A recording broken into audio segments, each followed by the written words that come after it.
Welcome. We're going to take a look at packet number four. Packet number four is the posters. You can see that I have two here. I'm going to go ahead and take these out, and just by clicking on them. And so I've selected poster one, poster two, poster three, and I'll walk you through it from the very beginning. So the first thing to know is that I've already gone through and I've saved my images. One thing to note when searching for an image is if it's a JPEG, JPG, you can use it. If it says JPEG, then you can still use it, but you have to modify it so just by changing the file extension, so it just says JPG rather than JPEG. All right, let's go ahead and get started. To create the poster, and this is the paint bucket, you get that by clicking on this button. You don't need it yet, but we'll need it in a little bit. I'm going to go File, Import. It's really important. This says all supported image types, or you can, if it just says one, then there are other file types you might be able to use. So I like to use all supported file image types.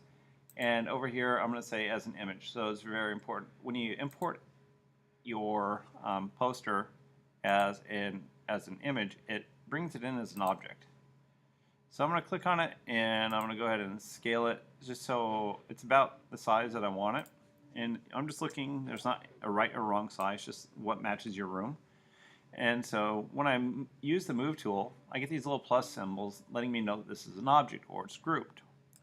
To edit it, I'm going to explode it. Explode doesn't mean go into bits and tiny pieces, it just means ungroup it. Alright, you're going to notice that the wall, my picture kind of disappeared, but if I go to Colors and Model, I can scroll down and I should be able to find my logo. There it is. So before I put it back in, we're going to create a picture frame, and we're going to do that by using the offset tool. I'm going to click here, I'm going to go out 1 inch, and I'm just typing that in, 1 apostrophe. Now I got to select right here. I'm going to use the offset tool again, create a 2-layer frame. I'm going to go out maybe 2 inches this time, just kind of like for a change of things. I'm not going to color it, I'm not going to push pull. If you pull out your frame right here, all of a sudden instead of painting one surface, you're painting a bunch more. 1, 2, 3, 4, 5, 6, a bunch of them. So we don't want to do that just yet. So now what I'm going to do is I'm going to put my picture back in here, and I'll have to do this a few times. And so I went to Colors and Model, found my picture, click on it.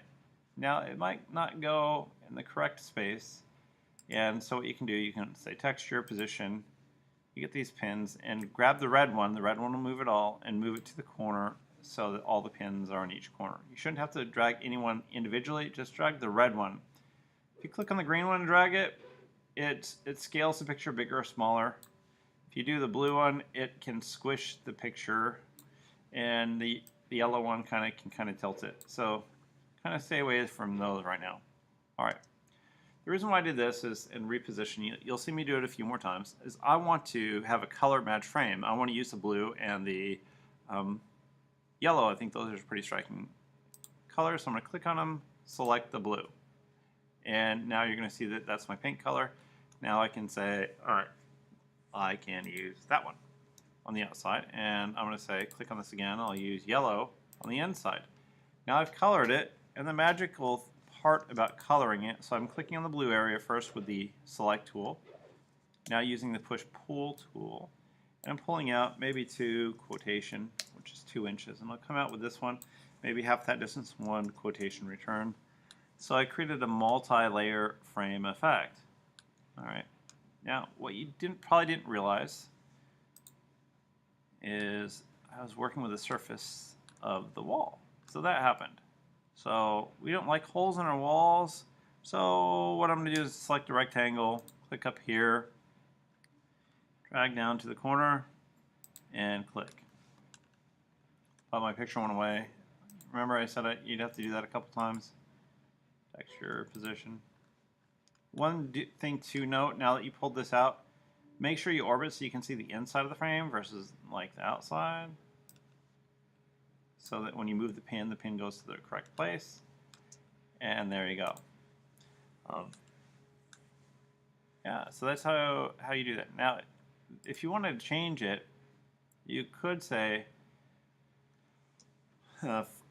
File, Import, and I'm just going to see if I have another image. I think I have.